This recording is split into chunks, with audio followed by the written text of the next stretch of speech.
Translate करके बताऊंगा, इसको सुनिए कि तालिबान ने अफगानिस्तान के टीवी पर बैठकर पाकिस्तान को क्या क्या कहा है।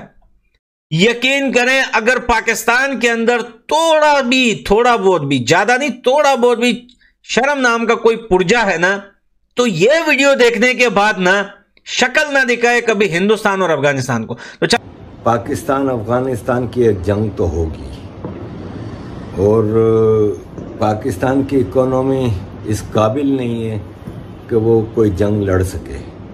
अफगानी तो पिछले 40 साल से डायरेक्ट जंग लड़ रहे हैं, उनकी तो आदत है, और उनकी इकोनॉमी भी इतनी स्ट्रॉन्ग है कि वो जंग लड़ सकते हैं, क्योंकि उनके खर्चे वर्चे कुछ हैं नहीं। पाकिस्तान में तो आपको पता है लेविश लाइफ स्टाइल है इन आर्मी जनरल्स का, और ये जंग वंग लड़ने के काबिल रहे नहीं। ने तो हमें उन जंगों के भी ताने दिए कि जाओ तुम तो इंडिया से हार गए, पहले उसका तो सबूत लाओ। तो वैसे सच कहते हैं, इसमें झूठ नहीं है। अगर हमें देखा जाए ना कि अगर हम अपनी हिस्ट्री की बात करें, अपने मुतालिया पाकिस्तान की बात करें, तो हम बहैसियत, मैं भी एक सहाफ़ी हूँ, ठीक है। तो बहैसियत सहाफ़ी मैं ये देखता हूँ कि हमें हिस्ट्री गलत पढ़ाई जा रही है, ठीक है। तालिबान का ये कहना है कि पाकिस्तान से कश्मीर आज़ाद नहीं हो रहा, हम आज़ाद करवाएंगे। तो क्या ये पाकिस्तानियों के मुँह पे लानत नहीं है कि क्या तालिबान इतने कमजोर हैं कि वो पाकिस्तान से पूछ के किसी देश के साथ बैठेंगे? पाकिस्तान के कहने पे हम जो है रशिया में बैठेंगे, नहीं बैठना, हिंदुस्तान के साथ दोस्ती करनी है नहीं करनी है, तुम्हारे कहने पे हम ये सब करेंगे। इंडिया को इसलिए अच्छा समझते हैं कि वो अपनी बात पे खड़ा रहता है क्या, लेकिन उनकी जो एजेंसीज हैं, रॉ है, वो इस टाइम अफगानिस्तान में फुल एक्टिवेट है। क्या बात कर रहे हो? बिल्कुल वो एक्टिवेट है, और पाकिस्तान के खिलाफ वो उसके इकदाम उठा रहे हैं। एंकर बोल रहे हैं कि ये लोग नमक हराम बोलते हैं अफगानिस्तान को, हमें, आपको, सबको। तो ये बोल रहे हैं कि नमक हराम सबको पता है कि कौन है, कौन नमक हराम है। नमक हराम तो खुद पाकिस्तान है, और खुद पाकिस्तान की हालत यह है कि उसने इतने अरसे अमेरिका से पैसे लेके अपने मुसलमान भाई को मरवाने के लिए रास्ता दिया, अपनी बहन आपिया सदीकी को अमेरिका के हवाले कर दिया। तो हम नमक हराम है या ये लोग नमक हराम है? বন্ধুরা, গতকালকে আমি আপনাদের একটি ভিডিওতে বলেছিলাম যে পাকিস্তানের তালিবানের জেনারেল পাকিস্তানের আর্মিকে নিয়ে, পাকিস্তানের ইকোনমিকে নিয়ে মজা বানাচ্ছে। আপনারা দেখতে পাবেন যে লাইভ টিভিতে বসে পাকিস্তানকে কিভাবে মজা করাচ্ছে তারা। কেননা বন্ধুরা, কিছুদিন ধরে পাকিস্তানের মিডিয়াতে এটা জোরসোরে চর্চা হচ্ছে যে পাকিস্তান আফগানিস্তানের ঘরের ভেতরে ঢুকে তালিবানের খেলাফ বা টিটিপির খেলাফ একটি ছোটখাটো যুদ্ধকে করতে, তালিবানকে একটি উচিত শিক্ষা দিতে চায়। কিন্তু আফগানের তালিবান আর্মিরা এই সমস্ত ধমকিকে হাসির ছলে উড়িয়ে দিচ্ছে। আর তারা বলেছে পাকিস্তান যেখানে কাশ্মীরকে নিয়ে বড় বড় ডায়লগ দিয়ে তারা ৭০ বছর ধরে আজাদ করতে পারেনি, সমস্ত যুদ্ধগুলো ভারতের সাথে লড়ে পাকিস্তান ভারতের সাথে বারবার হেরেছে, বাংলাদেশকে হারিয়েছে, এমনকি ৯৩,০০০ সেনাবাহিনী সেখানে সারেন্ডার করিয়েছে। সবকিছুকে নিয়ে তারা মজা করাচ্ছে। আপনারা দেখে নিন পুরো ভিডিও ক্লিপটা, আর ভিডিওটির পুরো মজাকে ওঠান।